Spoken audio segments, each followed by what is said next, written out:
आइए अपने हृदय को कुछ पलों के लिए उस खुदा के साथ जोड़ दें और उस खुदा से कहें, प्रभु आज का वचन खास तौर पर मेरे लिए पिता, अपने वचन के द्वारा जब प्रभु यीशु आप मुझसे बात करें तो मैं अनसुनी ना करूं पिता, मैं लापरवाह ना हो जाऊं पिता, और मेरी लापरवाही इस अद्भुत वचन से मुझे महरूम ना करे, मुझे वंचित ना करे। प्रभु यीशु मसीह आपका धन्यवाद देते हैं आपके जीवित वचन के लिए। प्रभु आपकी पवित्र कलीसिया आज आपके वचन को ग्रहण करने के लिए जा रही है, इस स्वर्गिक मन्ना को ग्रहण करने के लिए जा रही पिता। इस मन्ना को ग्रहण करने के लिए आप इनके हृदय को, इनके जीवन को, मन को आप तैयार कर चुके, ये हमारा विश्वास है प्रभु। सरादर आपको देते हुए, सारी महिमा, सारा जलाल आप ही को देते हुए इस बिनती, निवेदन, प्रार्थना को यीशु नाम में मांगते हैं, आमीन आमीन हालेलुया। आप सब लोग अपनी अपनी जगह पर बैठ सकते हैं, विराजमान हो सकते हैं, और मैं चाहूंगा कि प्रभु की महिमा के लिए, प्रभु के आदर के लिए जोरदार तालियों से खुदावंद का स्वागत करें, प्रभु यीशु का स्वागत करें। अपने यीशु का स्वागत कम तालियों से नहीं। Praise the Lord Jesus, hallelujah, बोलो हालेलुया हालेलुया। पिछले सप्ताह हमने वचन से सुना था कि इंसान के जीवन में बीमारियां कैसे आ जाती हैं, कहां से बीमारी आ जाती है, और एक एक बात को बड़े विस्तार के साथ, बड़ी बारीकी के साथ, बड़ी गहराई के साथ हमने सीखा था। तो पिछले हफ्ते हमने प्रॉब्लम के बारे में सीखा था, यानी समस्या। बीमारी एक समस्या है और वो कैसे पैदा हो जाती है। आज के दिन हम क्या सीखने जा रहे हैं कि हमें बीमारी से शिफा, बीमारी से चंगाई, बीमारी से हीलिंग कैसे मिलती है, वो परमेश्वर हमें कैसे अच्छी सेहत देता है, वो परमेश्वर हमें कैसे तंदुरुस्त रखता है। तो आज हम खुदा के वचन से बड़ी गहराई से सीखने के लिए जा रहे हैं कि इंसान बीमार हो जाता है और इस बीमारी से परमेश्वर हमें शिफा देता है। लेकिन परमेश्वर के बीमारी से शिफा, चंगाई, हीलिंग, ये देने के अलग अलग तरीके हैं और हम उन सब तरीकों को नहीं जानते। लेकिन आज खुदावंत के वचन से हम सीखेंगे कि इंसान कैसे शिफा पा सकता है। बीमार जब आदमी हो जाता है तो उससे कैसे शिफा मिलती है। हर वो तरीका जो खुदा इंसान तक पहुंचाना चाहता है वो पवित्र शास्त्र बाइबल में लिखा हुआ है, लेकिन हमारी जानकारी ना होने की वजह से कई बार हम उस शिफा को, उस चंगाई को, उस हीलिंग को रिसीव नहीं कर पाते। तो सबसे पहले इस शिफा या इस चंगाई या इस हीलिंग को, इस शब्द को समझना हमारे लिए बड़ा जरूरी है। बाइबल में जो हीलिंग शब्द है, शिफा या चंगाई शब्द है, जब हम पुराने नियम में जाते हैं तो पुराना नियम पहले हिब्रू भाषा में लिखा गया था, और हिब्रू भाषा में जो हीलिंग, जो चंगाई, जो शिफा, जो तंदुरुस्ती, अच्छी सेहत, इसके लिए जो शब्द इस्तेमाल किया गया है वो है राफा। चंगाई के लिए कौन सा शब्द इस्तेमाल किया गया? राफा। इसलिए उस परमेश्वर को यहोवा राफा भी कहते हैं। राफा का मतलब है चंगा करने वाला, राफा का मतलब है चंगाई, राफा का मतलब है हीलिंग। बोलो हालेलुया। तो जो राफा शब्द है इसका असल मतलब हीलिंग, चंगाई, शिफा के अलावा कुछ और भी है। इसका हीलिंग जो मतलब है, शिफा का मतलब है अपनी पुरानी सही अवस्था में, सही स्थिति में, सही कंडीशन में, सही पोजीशन में लौट जाना। मान के चलिए पहली हालत आपकी यह है कि आप तंदुरुस्त हैं, पहली हालत आपकी तंदुरुस्ती की, आप सेहतमंद हैं, आप अच्छी हेल्थ के मालिक हैं, आपकी साउंड हेल्थ है। लेकिन दूसरी कंडीशन में आप बीमार हो गए, आपकी पहली अवस्था बदलकर अब दूसरी बीमारी की अवस्था, बीमारी की हालत हो गई।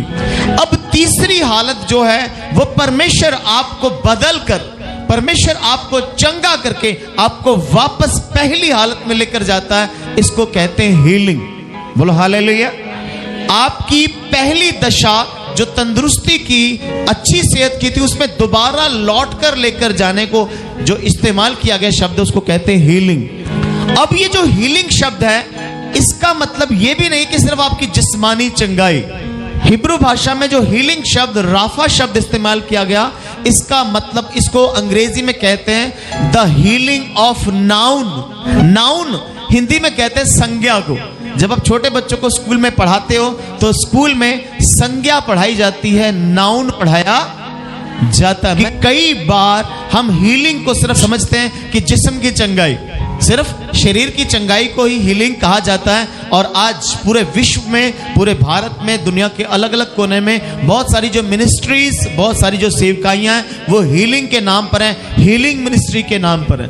पर वो हीलिंग सिर्फ जिस्मानी चंगाई ही, बोलो हालेलुया, इसे नाउन हीलिंग कहते हैं। क्या कहते हैं? यानी कि संज्ञात्मक चंगाई, अगर स्पष्ट हिंदी में पढ़ा जाए या समझा जाए। अब ये नाउन क्या होता है, ये संज्ञा क्या होती है? संज्ञा कहते हैं किसी व्यक्ति के नाम को, क्या समझ रहे? किसी व्यक्ति के नाम को क्या कहते हैं? वो व्यक्ति का कोई भी नाम हो सकता है, उसका जो भी नाम है उसे संज्ञा कहते हैं। तो अगर व्यक्ति की चंगाई है तो वो नाउन की चंगाई है। किसी व्यक्ति का नाम लेकर उसे हम चंगा करते हैं तो वो उसकी हीलिंग है। बोलो हालेलुया। और संज्ञा किसी व्यक्ति के साथ साथ किसी चीज को भी कहते हैं, किसी वस्तु को भी क्या कहते हैं? संज्ञा कहते हैं। ये पंखा संज्ञा है, ये स्टैंड संज्ञा है, ये दरी संज्ञा है। यानी किसी भी चीज के नाम को भी क्या कहते हैं? संज्ञा कहते हैं, नाउन कहते हैं। और किसी जगह के नाम को भी क्या कहते हैं? संज्ञा कहते हैं। यानी कोई जगह हो सकती है, कोई स्थान हो सकता है, कोई प्लेस हो सकता है। बड़े ध्यान से समझना जो मैं आपको बताना चाहता हूं। यानी कि नाउन एक व्यक्ति, नाउन एक जगह, नाउन एक चीज, इन तीनों चीजों की चंगाई को भी हीलिंग कहते हैं। बोलो हालेलुया, बोलो हालेलुया।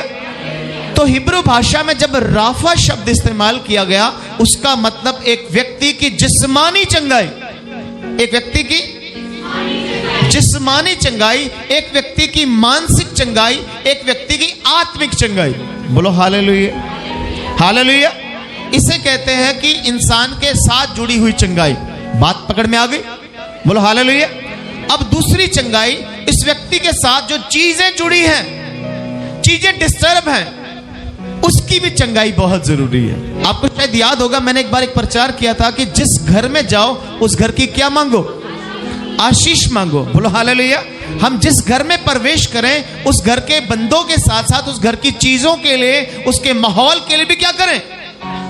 आशीष मांगे, यानी हीलिंग मांगे, शिफा मांगे, चंगाई मांगे। बोलो हालेलुया।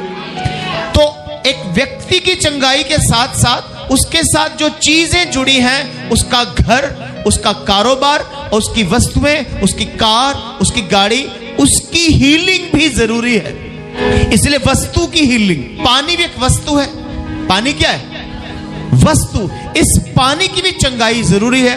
और जब आप दूसरा राजा 2 अध्याय पढ़ेंगे जरा मेरे साथ पढ़ें। दूसरा राजा 2 अध्याय उसकी 22 आयत। मैं आपको वचन के अनुसार एक एक बात समझाना चाहता हूं। वचन के साथ आप एक एक बात को समझे। एक बार अलीशा नबी ने बहुत सारे चमत्कार किए।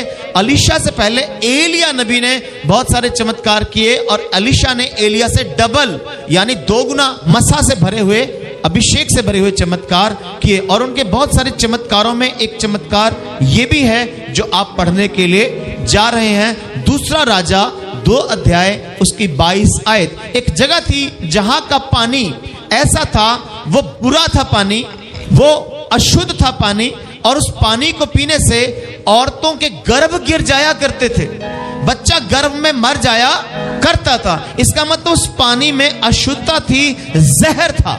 इसलिए उस पानी की अशुद्धता को, उसकी बुराई को खुदावंद के दास अलीशा के द्वारा पिता परमेश्वर ने चंगाई दी। पढ़ेंगे दूसरा राजा 2 अध्याय उसकी 22 आयत। एलीशा के इस वचन के अनुसार पानी ठीक हो गया। हाँ, एलीशा के इस वचन के अनुसार पानी ठीक हो गया। मैंने आपको बताया सिर्फ चंगाई जिस्म की नहीं है, चंगाई जिस्म की नहीं है, चंगाई मन की नहीं है, आत्मा की नहीं, चंगाई आपकी चीजों की भी, आपके घर के पानी को भी हील होने की।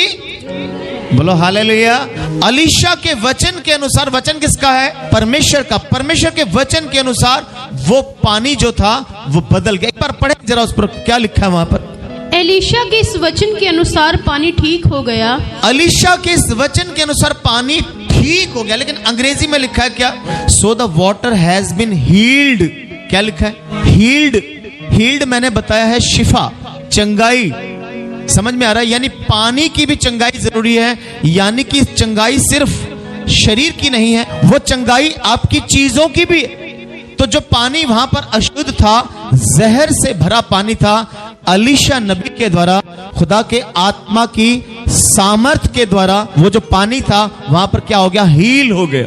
बोलो हालेलुया। तो मैं बता रहा हूं ये नाउन हीलिंग, यानी कि संज्ञात्मक चंगाई। तो ये होगी आपकी एक चीज की चंगाई। मैंने बताया व्यक्ति की चंगाई, दूसरी किसी वस्तु की, किसी चीज की चंगाई। अब प्लेस की भी चंगाई, जगह की भी चंगाई। कई बार जिस घर में हम रहते हैं, जिस जगह में हम रहते हैं, जिस मोहल्ले में रहते हैं, जिस शहर में हम रहते हैं, उस शहर की, उस देश की चंगाई की भी। कितने लोगों को समझ में आ रहा है? दूसरा इतिहास 7:14 पढ़ें।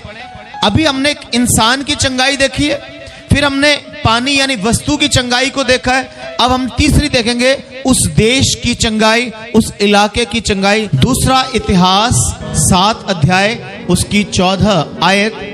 तब यदि मेरी प्रजा के लोग जो मेरे कहलाते हैं, तब यदि मेरी प्रजा के लोग जो मेरे कहलाते हैं, दीन होकर प्रार्थना करें, दीन होकर प्रार्थना करें, और मेरे दर्शन के खोजी होकर, और मेरे दर्शन के खोजी होकर अपनी बुरी चाल से फिरें, अपनी बुरी चाल से फिर जाएं, तो मैं स्वर्ग में से सुनकर उनका पाप क्षमा करूंगा। तो मैं स्वर्ग में से सुनकर उनका पाप क्षमा करूंगा, क्षमा करूंगा, और उनके देश को ज्यों का त्यों कर दूंगा, और उनके देश को ज्यों का त्यों कर दूंगा। अब यहां पर लिखा है उनके देश को ज्यों का, हिंदी में लिखा ज्यों का त्यों कर दूंगा, लेकिन अंग्रेजी में अगर हम पढ़ें तो वहां पर लिखा है if my people which are called by my name shall humble themselves and pray and seek my face and turn from their wicked ways, then will I hear from heaven and will forgive their sins and will heal their land. क्या लिखा है? And will heal their, यानी उनके देश को ज्यों का त्यों कर दूंगा। यानी कि आपके घर की, आपके परिवार की, आपके मोहल्ले की, आपके एरिया की, आपके समाज की और आपके देश की हालत को भी वो हील करने की ताकत। बोलो हालेलुया। यानी आपकी कंडीशन, जो पहले की कंडीशन थी, जो अच्छी कंडीशन थी, उस कंडीशन को दोबारा वो बहाल करने की ताकत रखता है। बोलो हालेलुया। इस हीलिंग शब्द के लिए अंग्रेजी में 2 और शब्द इस्तेमाल किए गए हैं, एक रेस्टोरेशन, दूसरा रिकवरी। रेस्टोरेशन यानी आपकी पुरानी जो हालत है, आप दोबारा उसी हालत में, तंदुरुस्ती की हालत में लौटते हो। मान के चलो आप पहले बहुत अमीर थे, बड़े आप संपूर्ण थे, बड़े ब्लेसेड थे, अचानक गरीबी आ गई, आप कर्जे के नीचे चले गए, लेकिन परमेश्वर ने आपको हील किया, तो आप दोबारा से क्या हो गए? सामर्थी, दोबारा से संपन्न हो गए। इसका मतलब परमेश्वर ने आपको हील किया, परमेश्वर ने आपको रिस्टोर किया, परमेश्वर ने आपको रिकवर कर दिया। बोलो हालेलुया। तो हमने अभी सिर्फ ये मतलब समझा है हीलिंग का। हीलिंग का मतलब सिर्फ जिस्मानी चंगाई, मन की चंगाई या आत्मा की चंगाई नहीं, ये चीजों की चंगाई के साथ भी जुड़ी है और ये स्थान की चंगाई के साथ भी जुड़ी हुई है। यानी जिस बाइबल, जिस वचन को, जिस खुदा के पीछे हम चल रहे हैं, वो सब कुछ हील करने की ताकत। बोलो हालेलुया। तो इसको हिब्रू भाषा में कहते हैं राफा। क्या कहते हैं? राफा शब्द कहते हैं। और इसको ग्रीक भाषा में जो इसके लिए शब्द इस्तेमाल किया गया है वह डायासोजो।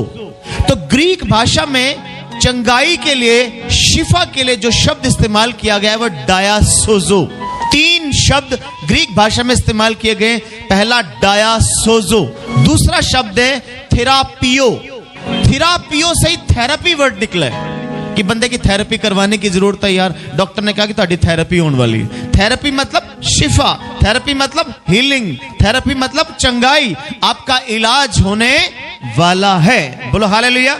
तो दूसरा ग्रीक भाषा के लिए जो चंगाई के लिए शब्द इस्तेमाल किया गया है वो थेरापियो। तीसरा जो शब्द चंगाई के लिए इस्तेमाल किया गया है ग्रीक भाषा में वो क्या है? इयामाई। इयामाई, इयामाई जो शब्द इस्तेमाल किया गया ग्रीक भाषा में, उसका मतलब भी चंगाई है, उसका मतलब भी शिफा है, उसका मतलब भी हीलिंग है। और न्यू टेस्टामेंट यानी नए नियम में लगभग 22 बार जो शब्द इस्तेमाल किया गया है वो इयामाई शब्द इस्तेमाल किया गया। ज्यादा शब्द चंगाई के लिए कौन सा इस्तेमाल किया गया है? ईएमआई। डायासोजो ज्यादा इस्तेमाल नहीं किया गया, थेरापियो भी ज्यादा इस्तेमाल नहीं किया गया। ज्यादा शब्द जो नए नियम में चंगाई के लिए इस्तेमाल किया गया है ईएमआई। ईएमआई और राफा ये दोनों मिलते जुलते हैं। तो ये शब्द हो गए हिब्रू भाषा में और ये शब्द हो गए ग्रीक भाषा में कि जो चंगाई शब्द है, शिफा शब्द है, हीलिंग है, जो आपको परमेश्वर तंदुरुस्त रखता है, अच्छी सेहत देता है, उसका क्या मतलब है। बोलो हालेलुया। अब आज का जो हमारा विषय है वो ये है कि परमेश्वर चंगाई देता कैसे है, हमें चंगाई कैसे कैसे मिल सकती है, कौन से वो तरीके हैं जिनके द्वारा इंसान शिफा पा सकता है, तंदुरुस्ती पा सकता है। बोलो हालेलुया। सबसे पहले तो आप ये जान लें कि शिफा का मतलब है आपको पहली हालत में लौट कर लेके चला जाना। बोलो हालेलुया। आदम को जब परमेश्वर ने रचा अपनी समानता और स्वरूप में, तो परमेश्वर की समानता और स्वरूप यह है कि परमेश्वर कभी बीमार हुआ, परमेश्वर कभी बीमार होता। बोलो हालेलुया। क्योंकि हीलर है वो शिफा करने वाला, वो राफा है, वो चंगा करने वाला। तो चंगा करने वाला बीमार नहीं होता। बोलो हालेलुया। इसीलिए उसने आदम को जब रचा अपनी समानता में रचकर उसे बिल्कुल तंदुरुस्त रचा, लेकिन आदम के आज्ञा ना मानने की वजह से आदम बीमारी में चला। बोलो हालेलुया। चंगाई से बीमारी में ट्रांसफर हो गया, बदल। अब जब आदम बीमार हो गया, बीमारी में चला गया, परमेश्वर दोबारा से इसको शिफा देकर, इसको चंगाई देकर क्या करना चाहता है? पुरानी हालत इसकी लौटा देना। बोलो हालेलुया। अभी अभी मैंने आपको एक बात कही कि आदम के आज्ञा ना मानने की वजह से वो क्या हो गया? क्या हो गया? अब वो चंगाई पाने के लिए उसे क्या करना पड़ेगा? जोरदार तालियां आपके लिए। बोलो हालेलुया। इसका मतलब चंगाई पाने के लिए पहला काम है आज्ञा को, खुदा के जो वचन है, खुदा की जो वाणी है, खुदा के जो हुक्म है, उन हुक्मों को मानने से भी हमें क्या मिलती है? ये पहली बात आप अपने पल्ले बांध लें, अपने दिमाग में बिठा लें कि अगर मैंने शिफा पानी है, अगर मैंने चंगाई पानी है, ना केवल चंगाई अपने जिस्म की, अपने घर की, अपने किसी चीज की, अपने किसी जगह की, हर चीज की चंगाई के लिए मुझे खुदा की आज्ञा का पालन करना पड़ेगा। बोलो हालेलुया। अब आज्ञा पालन में क्या होता है? जैसा खुदा कहता है उसमें आपका लॉजिक चलना, जैसा खुदा ने आपको कहा है आपको ठीक वैसा ही, उसमें किसी भी तरह का दिमाग दौड़ाने की जरूरत। जब खुदा कोई काम बोलता है कई बार वो हमारी समझ में आता, इसलिए बाइबल कहती है तो अपनी समझ का सहारा। खुदा के कुछ ऐसे हुक्म होते हैं जो हमें बड़े इलॉजिकल, इररेशनल लगते हैं, असंगत लगते हैं, बड़े बेवकूफाना लगते हैं। ऐसा लगता है ये क्या हो गया, खुदा ने ये क्या हुक्म दिया, करना है सीधा कर, ये घुमाकर बताने वाली क्या बात है। निर्गमन की किताब उसका 4 अध्याय उसकी 6 और 7 आयत आप बड़े ध्यान से समझना। जो मैं आपको बताना चाहता हूं कि शिफा, चंगाई, हीलिंग पाने के लिए आपको पहला कदम जो उठाना है वो खुदा के हुक्म को मानना है। तो यहां पर मूसा को खुदा ने जैसा कहा, मूसा ने वैसा किया कि नहीं, मूसा ने वैसी आज्ञा मानी कि नहीं, उसे हीलिंग मिली या नहीं, इसको समझना हमारे लिए बड़ा जरूरी है। पढ़ेंगे हम निर्गमन 4 अध्याय उसका 6 और 7 आयत। फिर यहोवा ने उससे ये भी कहा। अब कौन कह रहा है मूसा को? यहोवा। खुदा कहता है तो उस खुदा की बात को मानना जरूरी है। फिर यहोवा ने मूसा से कहा, अपना हाथ छाती पर रखकर ढांप। अपना ये हाथ, प्लीज ध्यान से समझना, अपना ये हाथ क्या करना है? उन्हें कपड़े के अंदर ले जाकर छाती में रखना है। मैं आपको समझाता हूं किस तरीके से समझाने की बात कर रहा है। जैसे ये मैंने अपना बटन खोल दिया अपने ऊपर का, और मूसा को खुदा ने कहा ये अपना हाथ ले और अपने वस्त्र के अंदर छाती में ऐसे रख। अब ये हाथ वो ढक चुका है, ये हाथ ढक चुका है। मूसा को जैसा कहा, अब ये काम करना बड़ा अटपटा सा नहीं लग रहा? अजीब सी आज्ञा, अजीब सा हुक्म वो परमेश्वर दे रहा है। मूसा को कहता अपना हाथ अपनी छाती पर रख, और आगे अतः उसने अपना हाथ छाती पर रखकर ढांप लिया। ठीक है। फिर जब उसे निकाला, अब जब उसने हाथ निकाला तब क्या देखा कि उसका हाथ कोढ़ के कारण, क्या उसके हाथ में क्या हो गया? कोढ़। कोढ़, बीमारी आ गई। यानी कि आपका हाथ पहले अच्छा था, अब क्या हो गया? कोढ़ से भर, और आगे हिम के कारण श्वेत हो गया, और ऐसा हो गया जैसे बर्फ सफेद होती है, ऐसा हाथ उसका सफेद हो गया मूसा का। आगे तब उसने कहा अपना हाथ छाती पर फिर रखकर ढांप। हाँ, अब परमेश्वर दोबारा हुक्म दे रहा कि अपना हाथ फिर छाती पर रख और उसे ढांप ले। और उसने अपना हाथ छाती पर रखकर ढांप लिया। ढांप लिया।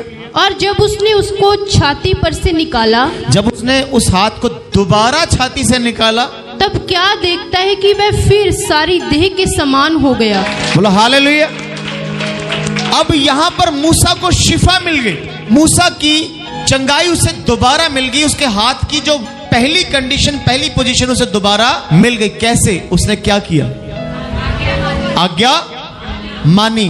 अक्सर हम खुदा के वचन को सुनकर, खुदा के द्वारा ठहराई गई जो आज्ञा हैं उनको नहीं मानकर भी बीमारियों को मोल लेते हैं, और वो बीमारियां शिफा में बदलती नहीं। मूसा ने आज्ञा को माना, मूसा ने हुक्म को माना, तो परमेश्वर ने उसे क्या दी? शिफा, उसे हीलिंग दी। आज्ञा मानने में कितनी सामर्थ्य है जब आप खुदा के आज्ञा को मानते हैं। अब खुदा की आज्ञा के हर संडे आप 6 दिन काम करो, 7वें दिन चर्च में आया करो, तो ये आज्ञा हमसे पूरी होती। फिर हम डॉक्टरों के पास भागते हैं, फिर हम बीमार हो जाते हैं, फिर हम चारपाई पकड़ लेते हैं, फिर कहते हैं पास्टर जी वो दुआ कर दो जी, पास्टर जी दवाई का कोई असर हो ही? पास्टर दवाई का कोई असर नहीं हो। क्या समझ में आ रहा? इसका मतलब परमेश्वर हमें सिखाना चाहता है कि जो जो आज्ञाएं बाइबल के अनुसार हमें दी हैं, संगति करने की, प्रार्थना करने की, वचन समझने की, वचन सीखने की, वचन लोगों तक पहुंचाने की, परमेश्वर की आत्मा की अगुवाई में चलने की, उन सब आज्ञाओं का पालन करके हम शिफा पा सकते हैं, हम हील हो। बोलो हालेलुया। तो पहला हील होने का तरीका क्या है? परमेश्वर की जो आज्ञा है उसको मानने से क्या मिलती है? शिफा मिलती है, हीलिंग मिलती है। तो अपने मन में इसी समय आप एक फैसला करें कि प्रभु जी आज से मैं भी मूसा की तरह आपकी आज्ञाओं को इमीडिएटली। मूसा हैरान हो गया। मूसा कोई अनपढ़ गवार आदमी नहीं था, ये बात याद रखें। मूसा एक पढ़ा लिखा, समझदार, बुद्धिमान, बुद्धिजीवी इंसान था। और बुद्धिजीवी जो इंसान होते हैं, पढ़े लिखे इंसान होते हैं, वो जल्दी परमेश्वर पर विश्वास नहीं करते। इसलिए खुदा उनको मिरेकल, उनको ऐसी हीलिंग बताता है जो वो सोच भी। इसलिए जब आज्ञा मानी जाती है तो आज्ञा मानने के साथ एक अद्भुत मिरेकल, अद्भुत चमत्कार, अद्भुत शिफा आपको रिसीव होती है। बोलो हालेलुया। तो पहला तरीका शिफा पाने का क्या है? आज्ञा मानना। अब दूसरा तरीका शिफा पाने का क्या है? वो है प्रार्थना करना, प्रेयर करना। ये तो आपको पता ही है कि प्रार्थना करने से भी हीलिंग मिलती है, ठीक है। लेकिन सब लोगों की प्रार्थना से हीलिंग मिलती नहीं। यूहन्ना 9 अध्याय उसकी 31 आयत जब आप पढ़ेंगे तो वहां पर साफ और स्पष्ट तौर पर लिखा है कि परमेश्वर पापियों की प्रार्थना सुनता नहीं है। बोलो हालेलुया। हर वो इंसान जो प्रार्थना करता है खुदा के आगे, उसकी प्रार्थना का उत्तर यस या आमीन में नहीं आता। हम जानते हैं कि परमेश्वर पापियों की नहीं सुनता, परंतु यदि कोई परमेश्वर का भक्त हो और उसकी इच्छा पर चलता है तो वह उसकी सुनता है। बोलो हालेलुया। इस आयत को कैसा लिया आपने? एक बार इसको फिर समझो कि हम जानते हैं कि परमेश्वर पापियों की नहीं सुनता, कि परमेश्वर पापियों की नहीं सुनता। इसका मतलब पापी भी क्या कर रहे हैं? प्रार्थना करते हैं, बहुत सारे लोग हैं दुआ करते हैं, उनकी सुनी जाती नहीं। क्यों नहीं सुनी जाती? क्योंकि आगे रिजल्ट बता रहा है, उसकी दुआ क्यों नहीं पहुंच रही ऊपर। परंतु यदि कोई परमेश्वर का भक्त हो, हाँ, यदि परमेश्वर का क्या हो? भक्त हो, भक्त हो और उसकी इच्छा पर चलता है। अब देखो, पहला मैंने बताया परमेश्वर की आज्ञा को मानना। अब परमेश्वर की किस पर चलना है? आज्ञा पर चलना और इच्छा पर चलना, ये दो अलग अलग बातें हैं। क्या समझ में आया? पुराने नियम में आज्ञा बहुत इंपॉर्टेंट थी, नए नियम में इच्छा बहुत इंपॉर्टेंट है। थोड़ी गहरी बात है। आज्ञा मानने में और इच्छा पूरी करने में क्या है? फर्क है। यहां पर क्या लिखा है कि परमेश्वर उसकी प्रार्थना सुनता है जो परमेश्वर का भक्त है और उसकी इच्छा के अनुसार चलता है। तो इच्छा के अनुसार चलने में और आज्ञा मानने में क्या फर्क है, इसको थोड़ा समझेंगे। मान के चलिए गौरव है, गौरव मेरा स्टूडेंट है, हमारा प्यारा बच्चा है, और गौरव को मैंने बोला गौरव यार मुझे केले खाने का दिल कर रहा है, जाके बाजार से केले ले आ। तो गौरव जाता है, मेरी बात सुनता है और मेरी बात सुनकर बाजार में जाता है केले लेने के लिए। उसने मेरा हुक्म पूरा किया कि नहीं किया? आज्ञा को माना। बड़े ध्यान से समझना। अब गौरव मेरे हुक्म सुनकर, मेरी आज्ञा, मेरी चाहत को सुनकर बाजार चला गया, और जब बाजार जाता है तो बाजार में दुकानें बंद हैं, पास की जो पड़ोस की दुकान थी वो बंद है, और ये लौट कर आ जाता है और मुझे कहता है कि सर जी मैं बाजार तो गया था लेकिन वहां पर दुकान बंद थी इसलिए केले लेकर। अब इसने मेरी आज्ञा तो पूरी की लेकिन मेरी इच्छा, बात पकड़ में आ रही? मेरी इच्छा क्या है? केले खाने की। केले खाने की मेरी इच्छा है, चाहत मेरी ये है कि मुझे केले खाने, और गौरव ने कमी भी नहीं छोड़ी, आज्ञा तो पूरी की पर मेरी इच्छा। अब यहां पर क्या मैं खुश हो जाऊंगा? क्या मैं गौरव से खुश हो जाऊंगा? बड़े ध्यान से समझिए। गौरव ने मेरा हुक्म माना, गलती नहीं की, गया अपना टाइम निकालकर हुक्म माना और पहुंच गया, लेकिन प्रॉब्लम है कि मेरी इच्छा पूरी। अब इच्छा पूरी करने के लिए गौरव को क्या करने की जरूरत है? कि आज्ञा से आगे बढ़ना। क्या समझे? आज्ञा से आगे बढ़ने का मतलब कि चाहे दुकान बंद है, मैं 4 कदम और आगे जाकर अपने टीचर के लिए, अपने सिखाने वाले के लिए, जो उसकी चाहत, जो उसकी इच्छा, उसको पूरा। तो 4 कदम आगे जाएगा तो शायद कोई दुकान खुली मिल। बोलो हालेलुया। अगर इच्छा के ऊपर ये फोकस होकर जाएगा तो ऑटोमेटिकली आज्ञा पूरी हो। बोलो हालेलुया, बोलो हालेलुया। इसलिए प्रभु यीशु मसीह ने नए नियम में यही कहा कि मैं अपने पिता की इच्छा पूरी करने के लिए आया हूं। मैं अपने पिता की इच्छा पूरी करने के लिए आया हूं, क्योंकि जब इच्छा पूरी करते हो तो आज्ञा ऑटोमेटिकली पूरी हो। बोलो हालेलुया। इसीलिए हमें परमेश्वर की इच्छा को पूरा करना है। प्रभु यीशु ने कहा कि हे प्रभु कहने वाले स्वर्ग के राज्य में एंटर वही जो मेरे पिता की इच्छा को पूरा करेंगे। बोलो हालेलुया। तो अब आपको समझना, मैं आपको क्या समझा रहा था यूहन्ना 9:31 में, कि हम जानते हैं कि परमेश्वर पापियों की प्रार्थना सुनता, लेकिन उसकी प्रार्थना सुनता है जो परमेश्वर का भक्त है और परमेश्वर की इच्छा के अनुसार चलता है। बोलो हालेलुया।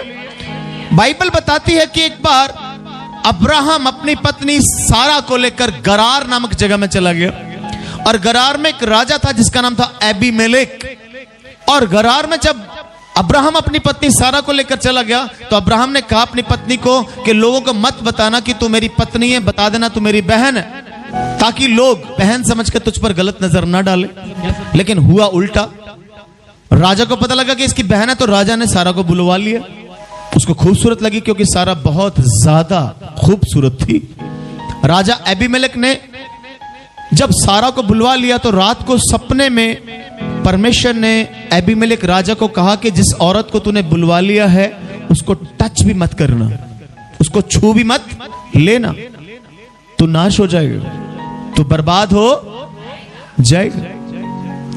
और एबीमेलेक के पाप की वजह से बाइबल बताती है वहां पर तो जितनी भी औरतें थी, इवन के एबीमेलेक की अपनी पत्नी भी बांझ हो गई। क्या हो गई? एबीमेलेक के पाप की वजह से उस इलाके की सारी पत्नियां, यानी राजे की पत्नी समेत जितनी भी औरतें थी, वो सब क्या हो गई? बांझ हो गई। अब बांझ होना एक बीमारी है। अब इस बीमारी से शिफा कैसे मिलेगी? हम पढ़ेंगे उत्पत्ति 20 अध्याय उसकी 17 आयत की शिफा कैसे मिलेगी, और वहां की औरतें जो थी, जो बांझ हो चुकी थी, उनकी दोबारा रिकवरी, उनकी रेस्टोरेशन, उनकी हीलिंग कैसे हुई। हम पढ़ेंगे उत्पत्ति 20 का 17। तब अब्राहम ने यहोवा से प्रार्थना की। तब अब्राहम ने यहोवा से प्रार्थना की। अब मैं आपको बता चुका हूं यूहन्ना 9 की 31 में कि परमेश्वर धर्मियों की प्रार्थना सुनता है, भक्तों की प्रार्थना सुनता है, वो पापियों की सुनता। बोलो हालेलुया। इसका मतलब अब्राहम परमेश्वर की नजर में एक भक्त आदमी है, उसकी प्रार्थना का उत्तर खुदा बड़ी जल्दी दे। बोलो हालेलुया। तब अब्राहम ने यहोवा से प्रार्थना की, और यहोवा ने अबीमेलेक और उसकी पत्नी और दासियों को चंगा किया। बोलो हालेलुया। हालेलुया। यानी शिफा कैसे मिली? प्रार्थना की वजह से। तो प्रार्थना कब होगी? जब आप परमेश्वर के साथ भक्ति के साथ जुड़ेंगे। बोलो हालेलुया। जब आप परमेश्वर के साथ उसकी मर्जी, उसकी भक्ति, उसकी जो भी वचन में बताई गई मर्जी, इच्छा, उसको पूरा करते हुए चलेंगे, तो परमेश्वर आपकी प्रार्थनाओं का उत्तर देगा। बोलो हालेलुया। आप ये इसको गारंटीड ना लेना कि हर बीमारी जो है वो आज्ञा मानने से ही ठीक होगी। बात बड़े ध्यान से समझना। हर बीमारी का इलाज आज्ञा मानना नहीं है, और हर बीमारी का इलाज प्रार्थना करना भी नहीं है। आगे जाके हम सीखेंगे कि सब बीमारियां ना तो आज्ञा मानने से, ना ही प्रार्थना करने से, बल्कि अलग अलग तरीकों से परमेश्वर शिफा देता है। बोलो हालेलुया। तो पहला तरीका आज्ञा मानना। इसका मतलब यह नहीं है कि आज्ञा ना मानी जाए। आज्ञा मानना जरूरी है, और आज्ञा तब मानी जाती है जब हम इच्छा को पूरा करते हैं। बोलो हालेलुया। और जब हम उसकी इच्छा को पूरा करते हैं, तो उसके अनुसार चलते हैं, तो हमारी प्रार्थनाओं का उत्तर जल्दी देता है। अब्राहम की प्रार्थनाओं का उत्तर कब मिला? जब अब्राहम ने परमेश्वर की इच्छा के अनुसार प्रार्थना की। बोलो हालेलुया। तो आपकी हीलिंग, आपकी शिफा, आपकी चंगाई आपको कब मिलती है? पहला, जब आप आज्ञा, दूसरा जब आप प्रार्थना करते हैं। यानी प्रार्थना करना भी जरूरी है, यानी आज्ञा मानना बहुत जरूरी है, प्रार्थना करना भी बहुत। बोलो हालेलुया। अब तीसरा तरीका जो परमेश्वर बताता है वो दवाई, वो मेडिसिन। अक्सर बहुत सारे दुनिया में खुदा के दास, बहुत सारी ऐसी मिनिस्ट्रीज, बहुत सारी सेवा ऐसी हैं जो ये कहती हैं कि हमें यीशु पर विश्वास करना है, परमेश्वर पर विश्वास करना और दवाई खानी, डॉक्टर के पास जाना, मेडिसिन का इस्तेमाल करना। लेकिन बाइबल हमें क्या सिखाती है, इसको समझना हमारे लिए बहुत ज्यादा जरूरी है। बोलो हालेलुया। सबसे पहले तो यीशु के मुंह के शब्दों को जानना बड़ा जरूरी है। लूका 5 अध्याय उसकी 31 आयत पढ़े कि प्रभु यीशु के मुंह से निकले शब्द वो क्या है। क्या हमें डॉक्टर की जरूरत है या नहीं? क्या हमें मेडिसिन की जरूरत है या नहीं? क्या हमें किसी हॉस्पिटल में जाने की जरूरत है या नहीं? लूका 5 की 31 पढ़े। यीशु ने उनको उत्तर दिया। यीशु ने उनको उत्तर दिया। वैद्य भले चंगों के लिए नहीं। यहां पर वैद्य लिखा है। वैद्य, वैद्य कहते हैं डॉक्टर को, फिजिशियन को।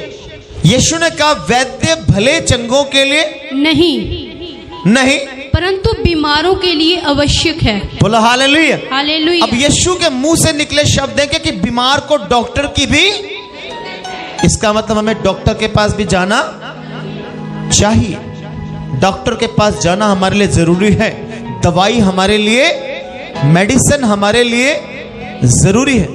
अब ये जो दवाइयां हैं ये कैसे बनती है?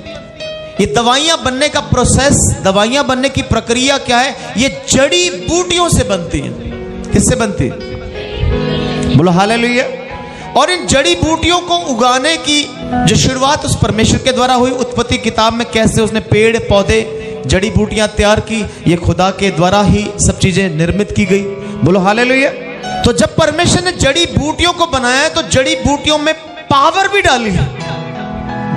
की पावर, एक जहरीली पावर, एक शिफा देने वाली पावर।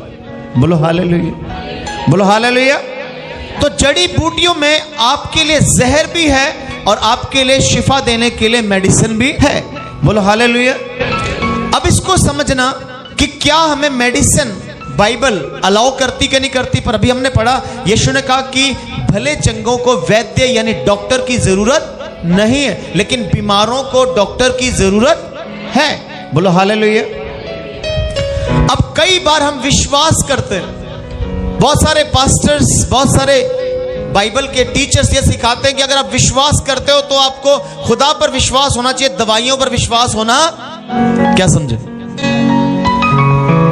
आपको खुदा पर विश्वास, आपको यीशु पर विश्वास, उसके नाम पर, उसके लहू पर, उसके कोड़े खाने पर विश्वास होना चाहिए।